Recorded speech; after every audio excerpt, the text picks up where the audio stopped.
Optimizar las trayectorias de capacidades, ¿sí? Capacidad intrínseca es la que uno lleva en sí mismo y la que la vida nos permitió tener. Digamos, yo no camino, Mónica corre maratón. Vamos a ser distintos cuando nos toque ser viejos. ¿Ok? Bueno, los dos nos caminamos, pero no sé, yo soy hipertenso, Mónica no. Entonces, cuando vamos llegando al final, ¿sí? Que esa es el otro problema del sistema de salud de los ancianos, somos todos distintos.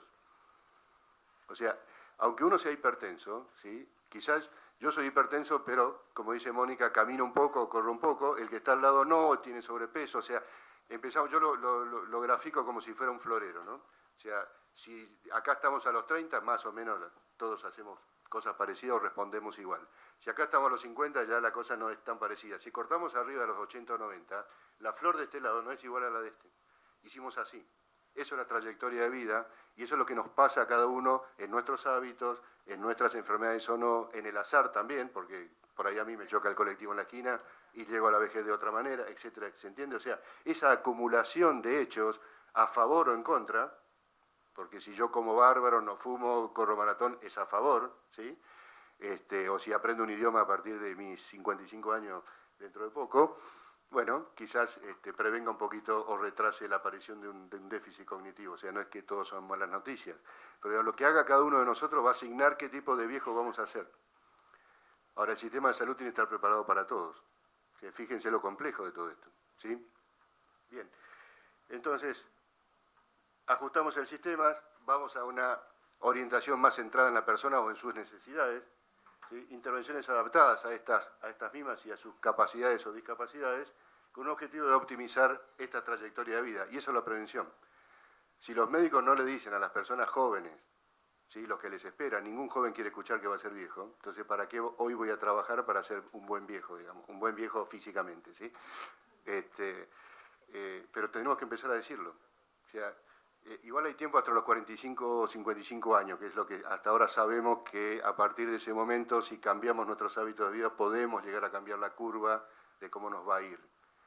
Después la suerte es la suerte de cada uno, ¿está bien?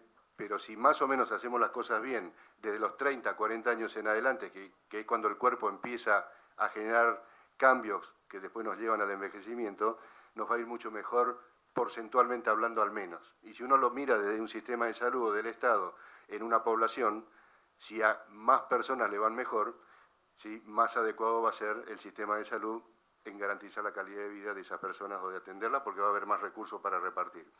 Voy a ir más rápido y no la quiero hacer muy larga, ¿sí?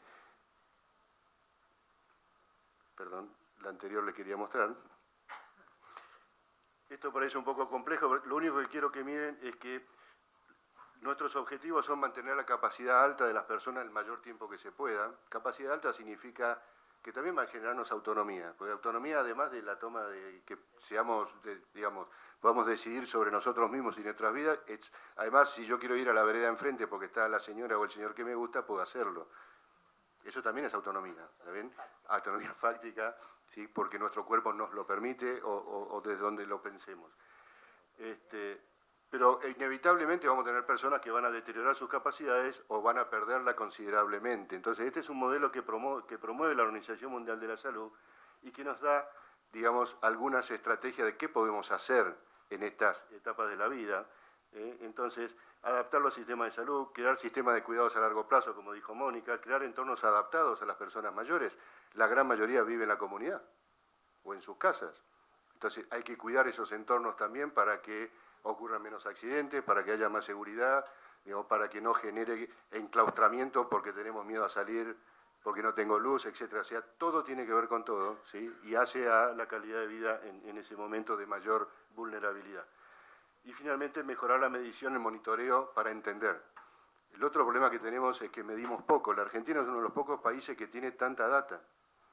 O sea, no sabemos qué le pasa a nuestra población de ancianos. Todos tenemos experiencia y contamos experiencia, pero eso estadísticamente no es significativo. ¿Se entiende? Entonces, saber que internamos poco en un geriatro para alguien que se formó básicamente en esa medicina, fue un dato que a mí me dio vuelta la cabeza cuando me enteré, digamos, ¿sí? Porque antes no lo teníamos. Entonces, ese tipo de cosas hace que uno pueda focalizar donde haya que focalizar los esfuerzos y los recursos. O sea, ¿vamos a poner más recursos en que nuestros geriátricos sean mejores? Probablemente sí, porque cada vez va a haber más discapacidad. Pero si tratamos de que no haya tanta discapacidad, quizá, o sea, y ahí vamos jugando y hacia ahí tenemos que ir tomando las decisiones. Y eso es un poco lo que la Organización Mundial de la Salud trata, digamos, de mostrar a todos los países del mundo para que vayan entendiendo. Hay un informe de envejecimiento que está en español, se baja a la página web, muy fácil y muy rápido de leer, que es muy interesante, de hace unos pocos años.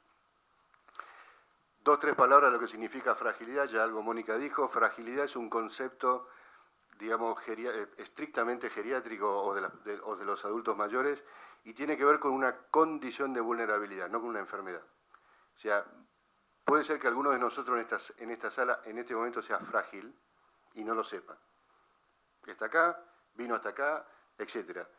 Pero si entra un virus por un vientito por la puerta y nos agarramos todos gripes, a él le va a ir un poquito peor que al resto. Porque la fragilidad es una condición intrínseca de vulnerabilidad que tiene el cuerpo, que hace que la respuesta frente a agentes a veces comunes, como puede ser una gripe, ¿sí?, un abuso. Hemos visto ancianos que se desorientan porque alguien los está gritando, por ejemplo. No hablemos de que le pegue un sopapo, ¿sí? Simplemente le están gritando en forma continua o tratándolo mal, y los viejos se desorientan y se confunden, algunos de ellos. Entonces, eso digamos, es fragilidad. Es como ver un jarrón chino. Está bárbaro, puede ser hermoso, ¿está bien? Pero si lo empujan y se cae, se parte en 1000 pedazos. Es una buena imagen para entender la fragilidad. Eso le pasa al 30% de la población anciana en cualquier país del mundo.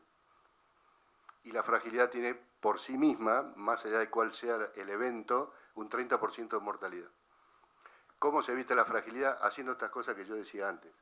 Prevención, tratando de que los ancianos o los adultos mayores sigan activos físicamente, y nutrición, que se le da muy poco, digamos, perdónenme, importancia, iba a decir bolilla, incluyendo en el área de los médicos y de la salud.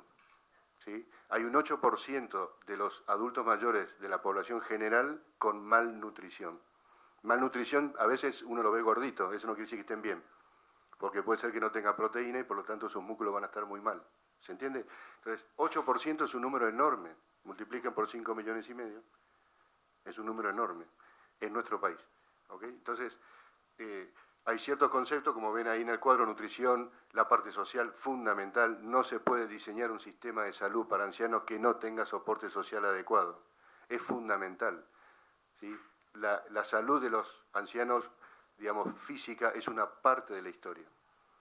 Si el viejo puede estar perfecto, puede estar solo, puede estar aislado, puede estar pobre, puede estar no protegido, todo lo que ya escucharon antes, y eso también es salud. Entonces es fundamental que vayan de la mano las dos patas, ¿sí? Es clave, digamos.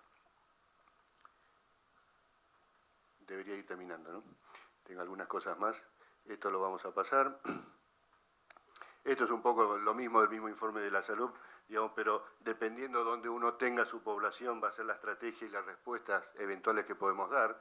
Si estamos trabajando en un lugar donde nuestros adultos mayores están sanos, ¿sí?, reducir los factores de riesgo. O sea, todavía hoy, si trabajamos sobre ciertos factores de riesgo cardiovasculares, prevenimos enfermedades como la demencia, por ejemplo. Uno siempre piensa en el infarto, pero en realidad cada vez tenemos más claro que si controlamos la hipertensión, si estamos en peso, si la diabetes está controlada o no está, si la evitamos o lo que fuera, hacemos menos demencia. Es fundamental, a pesar de que no son la causa de esa demencia, ¿sí? Pero se ha visto que personas con todos los genes y con todos los marcadores de Alzheimer en su sistema nervioso central, si no tienen los factores de riesgo, tienen poca chance de evolucionar hacia una demencia cuando son adultos mayores. Es muy interesante, o sea, a mí también es otro dato que me dio vuelta a la cabeza. Yo empecé esto a estudiar en el 1990 y nadie concebía la enfermedad de Alzheimer sin un viejito con enfermedad de Alzheimer. Hoy podemos saber que un sujeto que está perfecto, quizá yo hablando en este momento acá con ustedes, tengo Alzheimer y no tengo demencia. Hoy ya se puede saber. Es una vuelta de, ¿no? Y ahora, yo soy hipertenso, entonces, ojo, tengo que tratarme la hipertensión porque tengo más chance que quizá Mónica no sabe y tiene demencia, pero no es hipertensa, yo tengo más chance, bueno, vamos a decir Isolina o Silvia. Yo demencia no tengo, parezco, pero... Yo tengo más chance que ella de ir a una demencia, ¿se entiende? Por ser hipertenso.